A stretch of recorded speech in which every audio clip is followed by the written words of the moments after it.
বিচার বিভাগকে স্বাধীন করার অংশ হিসেবে সুপ্রিম কোর্ট সচিবালয় অধ্যাদেশের খসড়ার চূড়ান্ত অনুমোদন দিয়েছে উপদেষ্টা পরিষদ।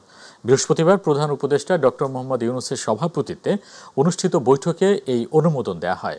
পরে বিকেলে রাজধানীর ফরেন সার্ভিস একাডেমিতে আয়োজিত ব্রিফিংয়ে আইন উপদেষ্টা অধ্যাপক আসিফ নজরুল এসব তথ্য জানান। এ সময় তিনি গণভোট আইন এবং শেখ হাসিনা ও কামালকে দেশে ফেরানোর বিষয় নিয়েও কথা বলেন। আতিকুর রহমান তিতাসের রিপোর্ট। বিচার বিভাগকে স্বাধীন করার অংশ হিসেবে সুপ্রিম কোর্ট সচিবালয় অধ্যাদেশ 2025-এর খসড়ার চূড়ান্ত অনুমোদন দিয়েছে উপদেষ্টা পরিষদ। বৃহস্পতিবার প্রধান উপদেষ্টা ডক্টর মোহাম্মদ ইউনূসের সভাপতিত্বে অনুষ্ঠিত বৈঠকে এর অনুমোদন দেওয়া হয়। রাজধানীর তেজগাঁয়ে প্রধান উপদেষ্টার কার্যালয়ে বৈঠকটি অনুষ্ঠিত হয়।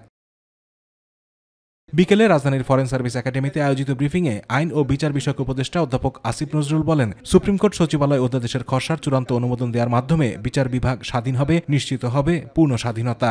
ঐকমত্য কমিশনের অংশগ্রহণকারী আলোচনায় অংশগ্রহণকারী সকল দল এটাতে সম্মত হয়েছে। সকল দল এটাতে একমত যে বিচার বিভাগের পূর্ণ স্বাধীনতা প্রতিষ্ঠা করার জন্য সুপ্রিম কোর্টের একটা পৃথক সচিবালয় রাখবে। তিনি আরো বলেন, এখন থেকে নিম্ন আদালতের বিচারক নিয়োগ, বদলি, অন্যান্য বিষয় এবং আদালতের কন্ট্রোল ও শৃঙ্খলা সুপ্রিম কোর্ট সচিবালয়ের হাতে ন্যস্ত থাকবে। নিম্ন আদালতের বিচারকদের পদায়ন, বদলি, পদোন্নতি, শৃঙ্খলাজনিত বিষয়াদি, ছুটি সংক্রান্ত বিষয়াদি, এমনকি নিম্ন আদালতের বিচারকদের নিয়োগ, কর্মের শর্তাবলী নির্ধারণ, সমস্ত কিছু সুপ্রিম কোর্টের সচিবালয় করবে। আগামী 3 থেকে 4 কার্যদিবসের মধ্যে গণভোট আইন করা হবে বলেও জানান আইন উপদেষ্টা ডক্টর আসিফ নজরুল। তত্ত্বাবধায়ক সরকার পুনরুজ্জীবিত হয়েছে আমরা বলতে পারি, কিন্তু এটা কার্যকর হবে আগামী সংসদ নির্বাচনের পরে। কারণ এখন সংসদ ভেঙে যাওয়ার পর তত্ত্বাবধায়ক সরকার হয়, এখন সংসদের অস্তিত্বই নাই। এবং আমাদের উচ্চ আদালতের নির্দেশ মোতাবেক আগামীতে যে সংসদ গঠিত হবে, সেই সংসদ যখন ভেঙে যাবে তার 15 দিনের মধ্যে তত্ত্বাবধায়ক সরকার গঠিত হবে। মানবতা বিরোধী অপরাধে সাজাপ্রাপ্ত সাবেক প্রধানমন্ত্রী শেখ হাসিনা ও সাবেক স্বরাষ্ট্রমন্ত্রী আসাদুজ্জামান খান কামালকে ফেরাতে সরকার আন্তর্জাতিক আদালতে যাওয়ার কথাও ভাবছে বলে জানান আইন উপদেষ্টা। এই কনভিক্টেড ব্যক্তিদের দেশে ফেরানোর জন্য আন্তর্জাতিক যে অপরাধ আদালত রয়েছে রোমে, সেখানে আমরা কোনো রকম অ্যাপ্রোচ করতে পারি নাকি সেটা বিচার বিবেচনা করার জন্য আমরা অচিরেই বসে সিদ্ধান্ত নিব। আতিকুর রহমান তিতাস, মাই টিভি। বহুল আলোচিত তত্ত্বাবধায়ক সরকার ব্যবস্থা বাতিলের রায় অবৈধ ঘোষণা করেছেন আপিল বিভাগ। একই সঙ্গে ত্রয়োদশ সংশোধনী বৈধ ঘোষণা করে সংবিধানে তত্ত্বাবধায়ক সরকার ব্যবস্থা পুনর্বহাল করা হয়েছে। সকালে প্রধান বিচারপতি ডক্টর সৈয়দ রেফাত আহমেদের নেতৃত্বাধীন 7 বিচারপতির পূর্ণাঙ্গ বেঞ্চ এ রায় ঘোষণা করেন। তবে এ ব্যবস্থা কার্যকর হবে চতুর্দশ জাতীয় সংসদ নির্বাচন থেকে। এস এম আরিফের রিপোর্ট। 1996 সালে ত্রয়োদশ সংশোধনীর মাধ্যমে সংবিধানে তত্ত্বাবধায়ক সরকার ব্যবস্থা অন্তর্ভুক্ত করা হয়। 2011 সালে দেন আপিল বিভাগ। 24-এর গণ-অভ্যুত্থানের পট পরিবর্তনের পর এ রায় পুনর্বিবেচনা চেয়ে আপিল করেন বিএনপি মহাসচিব মির্জা ফখরুল ইসলাম আলমগীর, জামায়াতের সেক্রেটারি জেনারেল অধ্যাপক মিয়া গোলাম পরোয়ার ও সুজন সম্পাদক বদিউল আলম মজুমদার সহ 8 ব্যক্তি। 10 দিন শুনানি শেষে বৃহস্পতিবার তত্ত্বাবধায়ক সরকার ব্যবস্থা ফেরাতে করা আপিলের রায় ঘোষণা করেন সর্বোচ্চ আদালত। রায়ে তত্ত্বাবধায়ক সরকার ব্যবস্থা পুনরুজ্জীবিত করা হয়। আমাদের হয়েছিল, যার ফলে 3টি নির্বাচন আমাদের বিতর্কিত নির্বাচন হয়েছে, জালিয়াতি নির্বাচন হয়েছে। তো আমরা আশা করি তার অবসান ঘটবে। আমরা মনে করি যে এটা খুশি না, খালি ঈদের দিন আমাদের মনে হচ্ছে। তার কারণ বিএনপি খালি খুশি না, সারা জাতি খুশি। এই রায়ের মধ্য দিয়ে রাজনৈতিক দলসহ সব শ্রেণীর মানুষের ঐক্যমত্য প্রতিষ্ঠিত হয়েছে বলে মনে করেন রিটকারী আইনজীবীরা। এই প্রথম মনে হয় কোনো একটা রাজনৈতিক এবং কোনো একটা বিষয় যেটা সুপ্রিম কোর্টে গড়ালো এবং যে ক্ষেত্রে সমস্ত ব্যক্তি এবং রাজনৈতিক দলের ঐক্যমত্য প্রতিষ্ঠিত হয়েছে, গণতন্ত্র ভোটাধিকার সুনিশ্চিত করার জন্য এটা হচ্ছে সবচেয়ে বেস্ট মেকানিজম। মাঝখানে অনেক মিসহ্যাপ হয়েছে, অনেক অসুবিধা হয়েছে, শেষ পর্যন্ত এখানে আমরা আসলাম ফিরে। পরবর্তী দায়িত্ব হবে সকলে মিলে Democratic environment in the society, free fair election and credible election ব্যবস্থাকে সকলে মিলে শক্তিশালী করা। ত্রুটিপূর্ণ ও কলঙ্কিত তত্ত্বাবধায়ক সরকার ব্যবস্থা বাতিলের রায় বাতিলের মধ্য দিয়েই গণতন্ত্র পুনরুদ্ধার সম্ভব বলে মনে করেন রাষ্ট্রপক্ষ। আজ থেকে বাংলাদেশের মানুষ আগামী দিনে নিজের ভোট নিজে দিতে পারবেন। দিনের ভোট রাতে হবে না, মৃত মানুষ এসে ভোট দিয়ে যাবেন না। এরকম একটি গণতান্ত্রিক মহাসড়কে চলা শুরু করলেন বলে আমরা মনে করি। দেশের সংবিধান অনুযায়ী তত্ত্বাবধায়ক সরকার ব্যবস্থার অধীনে অনুষ্ঠিত হয় 1996, 2001 এবং 2008 সালের জাতীয় সংসদ নির্বাচন। দীর্ঘ 14 বছর পর সেই আপিল বিভাগের রায়ে ফিরল তত্ত্বাবধায়ক সরকার ব্যবস্থা। তবে আগামী চতুর্দশ জাতীয় সংসদ নির্বাচনের আগ পর্যন্ত সংবিধানে তা থাকবে ঘুমন্ত অবস্থায়। আইনজ্ঞরা বলছেন, এই রায়ের আলোকে তত্ত্বাবধায়ক সরকার ব্যবস্থার প্রক্রিয়ার পরিবর্ধন করতে পারবে Jatiya Sangsad. S M. Arif, My TV, Bangladesh supreme court, Dhaka. তত্ত্বাবধায়ক সরকার ব্যবস্থা পুনঃপ্রবর্তনের রায় আগামীতে রাজনীতির নতুন দিগন্ত শুরু হবে বলে মনে করেন বিএনপির স্থায়ী কমিটির সদস্য আমির খসরু মাহমুদ চৌধুরী। আর সিনিয়র যুগ্ম মহাসচিব রুহুল কবির রিজভী আহমেদ বলেছেন, গণতন্ত্রের পথ চলায় আর কেউ যাতে ফ্যাসিস্ট হতে না পারে সেক্ষেত্রে ইতিবাচক ভূমিকা রাখবে। রাজধানীতে আলাদা অনুষ্ঠানে বিএনপি নেতারা এসব কথা বলেন। ইউসুফ আলী জানাচ্ছেন বিস্তারিত। রাজধানীর কৃষিবিদ ইনস্টিটিউটে ফেসিবাদ বিরোধী আন্দোলন সংগ্রামে আহতদের চিকিৎসা সহায়তা করতে আর্থিক অনুদান প্রদানের আয়োজন করে আমরা বিএনপি পরিবার। অনুষ্ঠানে বিএনপির সিনিয়র যুগ্ম মহাসচিব রুহুল কবির রিজভী আহমেদ বলেন, জনগণের অধিকার হরণ করে আজীবন ক্ষমতায় থাকার উদ্দেশ্যে শেখ হাসিনা যে ব্যবস্থা তৈরি করেছিল তার ইতি টানা হয়েছে তত্ত্বাবধায়ক সরকার ব্যবস্থা পুনঃপ্রবর্তনের মাধ্যমে। গণতন্ত্রের পথ চলার জন্য বাংলাদেশে কেউ যাতে আবার নতুন করে ফ্যাসিস্ট হয়ে না উঠতে পারে, তার জন্য আমি মনে করি আজকের এই রায়টি অত্যন্ত ইতিবাচক এবং আবারও গণতন্ত্রকে প্রাণবন্ত করার জন্য এবং গণতন্ত্রের যে আমি যে প্রাণ ভোমরার কথা বললাম, সেই প্রাণ ভোমরাটা আবারও পুনরুজ্জীবিত হলো আজকের এই রায়ের মধ্যে। ঢাকা বিশ্ববিদ্যালয়ে বিনামূল্যে স্বাস্থ্যসেবা ক্যাম্প উদ্বোধন শেষে সাংবাদিকদের প্রশ্নের জবাবে বিএনপির স্থায়ী কমিটির সদস্য আমির খসরু মাহমুদ চৌধুরী বলেন, দেশের মানুষের অধিকার আদায়ে 16 বছর বিএনপি যে আন্দোলন করেছে, কেয়ারটেকার সরকার ব্যবস্থা পুনঃপ্রবর্তনের মাধ্যমে তার সফলতা এসেছে। আগামী নির্বাচনগুলোকে সুসংহত করবে, গ্রহণযোগ্য করবে। এটা একটা সিগন্যাল যে আগামীর অন্তত দিনগুলোতে নির্বাচনগুলো সুষ্ঠু হবে, গ্রহণযোগ্য হবে, বাংলাদেশের মানুষ তাদের ভোটাধিকার প্রয়োগ করতে পারবে, তাদের প্রতিনিধি নির্বাচিত করতে পারবে, তাদের নির্বাচিত সরকার দেখবে। এইখানে জাতীয় একটা ঐক্যমত আছে। সবচেয়ে ভালো কথা হচ্ছে সেই জায়গাটায় এই ঐক্যমতের মাধ্যমে আমি আগামীর গণতন্ত্র বাংলাদেশে আমার মনে হয় একটা নতুন দিগন্তের দিকে আমরা যাচ্ছি।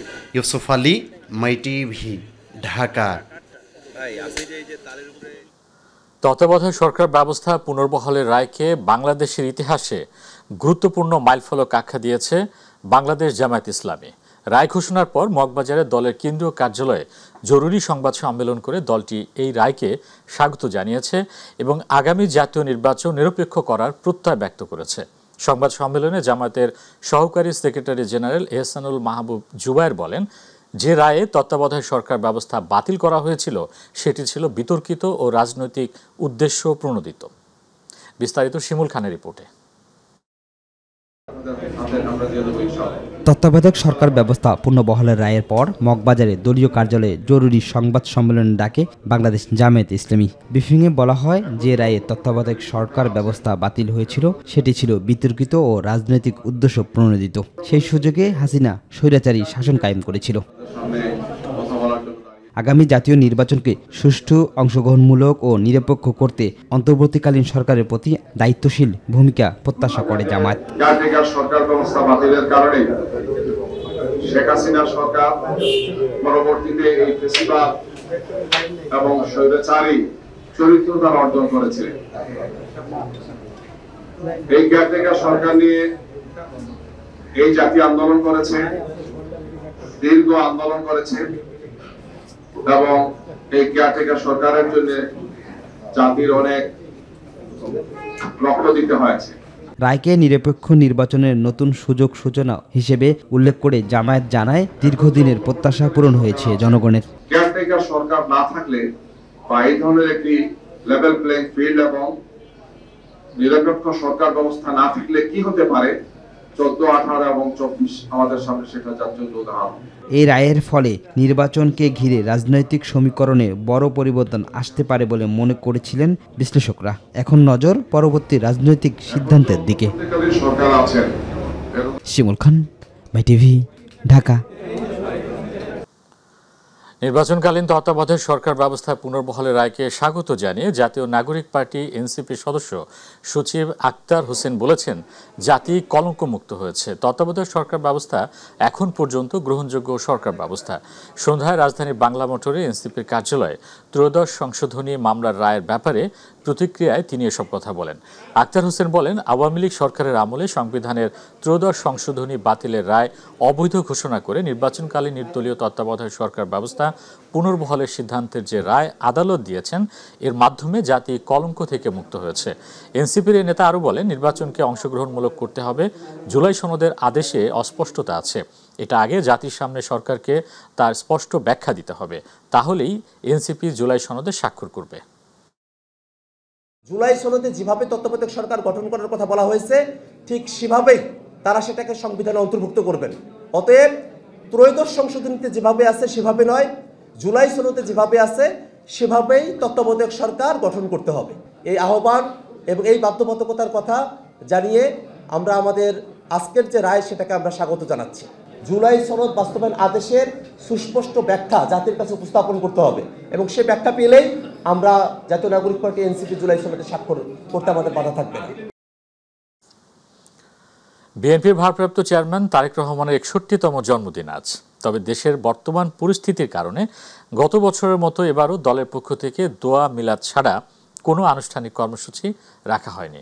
1965 সালের এই দিনে জন্ম নেওয়া তারেক রহমান বিএনপির প্রতিষ্ঠাতা, সাবেক রাষ্ট্রপতি জিয়াউর রহমান ও সাবেক প্রধানমন্ত্রী খালেদা জিয়ার বড় ছেলে। আতিকুর রহমান তিতাসের রিপোর্ট। সাবেক রাষ্ট্রপতি জিয়াউর রহমান এবং সাবেক প্রধানমন্ত্রী খালেদা জিয়ার বড় ছেলে তারেক রহমান 1965 সালের 20 নভেম্বর জন্মগ্রহণ করেন। তার ডাকনাম পিনো। লেখাপড়া শেষ করার আগেই মাত্র 22 বছর বয়সে 1988 সালে বগুড়া জেলার গাবতলী উপজেলার বিএনপির সদস্য হন তিনি। আনুষ্ঠানিকভাবে সংগঠনে যোগ দেওয়ার আগেই তিনি রাজনীতিতে সক্রিয় ছিলেন। 2002 সালে দলের জ্যেষ্ঠ যুগ্ম মহাসচিব হিসেবে দায়িত্বপ্রাপ্ত হন তারেক রহমান। এরপরই দেশব্যাপী দলের মাঠ পর্যায়ের নেতাকর্মী ও সমর্থকদের সঙ্গে ব্যাপক গণসংযোগ শুরু করেন। 1-11 সরকারের সময় তাকে কারাগারে যেতে হয়, নির্যাতনের শিকারও হতে হয়। এক পর্যায়ে চিকিৎসার জন্য তিনি লন্ডনে চলে যান। সেখান থেকেই ধীরে ধীরে তিনি দল পরিচালনায় সম্পৃক্ত হন। 1991 সালে জাতীয় সংসদ নির্বাচনের আগে তারেক রহমান তার মা খালেদা জিয়ার সঙ্গে সারা দেশে নির্বাচনী প্রচারণায় অংশ নেন। 2001 সালের নির্বাচনেও মায়ের পাশাপাশি তারেক রহমান দেশব্যাপী নির্বাচনী প্রচারণা চালান। বিএনপির স্থায়ী কমিটির সিদ্ধান্ত অনুযায়ী 2002 সালে তারেক রহমানকে দলের সিনিয়র যুগ্ম মহাসচিবের দায়িত্ব দেওয়া হয়। 2009 সালে বিএনপির 5ম জাতীয় কাউন্সিলে তিনি দলের সিনিয়র ভাইস চেয়ারম্যান নির্বাচিত হন। 2016 সালের 6ষ্ঠ কাউন্সিলেও Tarek Rahman senior vice chairman নির্বাচিত হন। বিএনপি চেয়ারপারসন খালেদা জিয়াকে সাজানো মামলায় কারাগারে পাঠালে তিনি দলের ভারপ্রাপ্ত চেয়ারম্যানের দায়িত্ব পালন করে যাচ্ছেন। তারেক রহমান 1994 সালের 3 ফেব্রুয়ারি ডাক্তার জুবাইদা রহমানের সঙ্গে বিবাহ বন্ধনে আবদ্ধ হন। তাদের একমাত্র মেয়ে জায়মা রহমান সম্প্রতি লন্ডনের কুইন মেরি ইউনিভার্সিটি থেকে আইনশাস্ত্রে ল ডিগ্রি সম্পন্ন করেছেন। আতিকুর রহমান তিতাস, মাই টিভি। জুলাই গণঅভ্যুত্থানে 24-এর 5 আগস্ট আশুলিয়ায় 6 মরদেহ পোড়ানো সহ 7 জনকে হত্যার দায় মানবতা বিরোধী অপরাধের মামলায় 16 জন আসামির বিরুদ্ধে রাজসাক্ষী এসআই শেখ আফজালুল হকের জেরা হয়েছে। আসামি পক্ষ ও স্টেট ডিফেন্স আইনজীবীরা তাকে জেরা করেন। বেলা 11টার পর আন্তর্জাতিক অপরাধ ট্রাইব্যুনাল 2-এর চেয়ারম্যান বিচারপতি নজরুল ইসলাম চৌধুরী নেতৃত্বাধীন 3 সদস্যের বিচারিক প্যানেলে এ জেরা শুরু হয়। রাজসাক্ষী আফজালুলের জেরা শেষে আরও 2-3 জনের সাক্ষ্য নেওয়ার কথা রয়েছে। এরপরই যুক্তিতর্ক হবে মামলাটির। সব মিলে আগামী মাসের মাঝামাঝিতে সাক্ষ্য গ্রহণ সম্পন্ন হওয়ার ইঙ্গিত দিয়েছেন প্রসিকিউশন।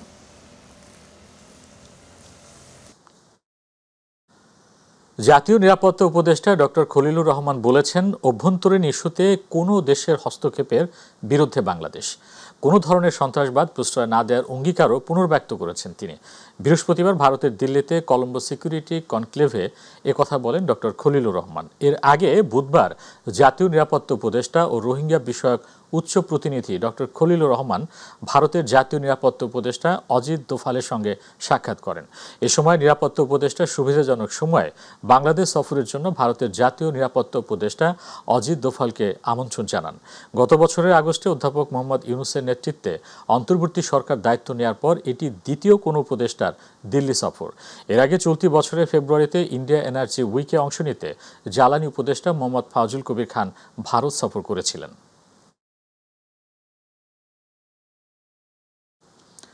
দুর্বৃত্তদের গুলি করার নির্দেশ কমিশনারের নয়, বরং পুলিশ আইনেই বলা আছে।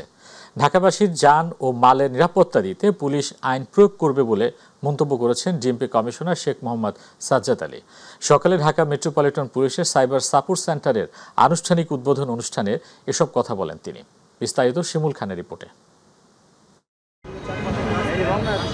দ্রুত পরিবর্তনশীল প্রযুক্তি নির্ভর অপরাধ মোকাবেলায় আধুনিক ক্ষমতা গড়ে তুলতে উদ্বোধন করা হলো ডিবি পুলিশের সাইবার সাপোর্ট সেন্টার। সকালে পুরাতন রমনা থানার পাশে ডিবি কম্পাউন্ডে এর আনুষ্ঠানিক উদ্বোধন করেন ডিএমপি কমিশনার শেখ মোহাম্মদ সাজ্জাদ আলী। আমি সাইবার সাপোর্ট সেন্টার ডিএমপির শুভ উদ্বোধন ঘোষণা করছি। পরে ডিএমপি কমিশনার বলেন, সাইবার সাপোর্ট সেন্টারের ফলে পুলিশের প্রতি জনগণের আস্থা বাড়বে, অনলাইন প্রতারণা রোধ ও নিরাপদ বাংলাদেশ গড়তে সহায়তা করবে। অপরাধের ধরনও দ্রুত পরিবর্তিত হচ্ছে। সাইবার জালিয়াতি, অনলাইন প্রতারণা, ডিজিটাল হয়রানি, মানহানি এসব অপরাধ মানুষের ব্যক্তিগত নিরাপত্তা, আর্থিক সুরক্ষা এবং মানসিক শান্তিকে গভীরভাবে হুমকির মুখে ফেলেছে। দুর্বৃত্তদের গুলি করার নির্দেশ কমিশনারের নয়, বরং পুলিশ আইনে বলা আছে উল্লেখ করে তিনি বলেন, ঢাকাবাসীর জানমালের নিরাপত্তা দিতে প্রচলিত আইন প্রয়োগ করবে পুলিশ। আমি তো কোনো নিজে আইন বানাই না, আইন বানাই পার্লামেন্ট। এদেশের বেসিক আইনে বলা হয়েছে, আপনারা আইনটা দেখেন, আমি কোনো নির্দেশ দিই না। এখানে আমার অফিসারদেরকে আমি শুধু বলছি আইনে এই কথাটা বলা আছে। এ সময় পুলিশের মনোবল বাড়াতে সবার প্রতি সহযোগিতা চান কমিশনার। বলেন, পুলিশের পুরনো রূপে ফিরে যাওয়ার কোনো সুযোগ নেই। শিমুল খান, মাই টিভি, ঢাকা। চট্টগ্রাম নগরীর বন্দর থানাধীন নিমতলা এলাকায় এক্সপ্রেস ওয়ে থেকে বিকেলে ছিটকে পড়েছে ব্যক্তিগত একটি গাড়ি। এই ঘটনায় এক পথচারী নিহত হয়েছেন, আহত হয়েছেন অন্তত 4 জন। বন্দর থানার ওসি তদন্ত সিরাজুল ইসলাম জানান, পতেঙ্গা থেকে শহরের দিকে যাওয়ার পথে এক্সপ্রেস ওয়ে থেকে একটি প্রাইভেট কার ছিটকে নিচে পড়ে যায়। এ সময় শফিক নামের এক পথচারী গুরুতর আহত হন, তাকে হাসপাতালে নেয়ার পর মারা যান। তিনি বন্দরের কর্মী বলে জানা গেছে। ভয়াবহ এই দুর্ঘটনায় 4 জন গুরুতর আহত হয়েছেন জানিয়ে ওসি তদন্ত আরও বলেন, আহতদের উদ্ধার করে আগ্রাবাদের ইসলামী ব্যাংক হাসপাতালে পাঠানো হয়েছে। চলতি অর্থ বছরে আমন মৌসুমে ধান ও চাল সংগ্রহ শুরু করেছে সরকার।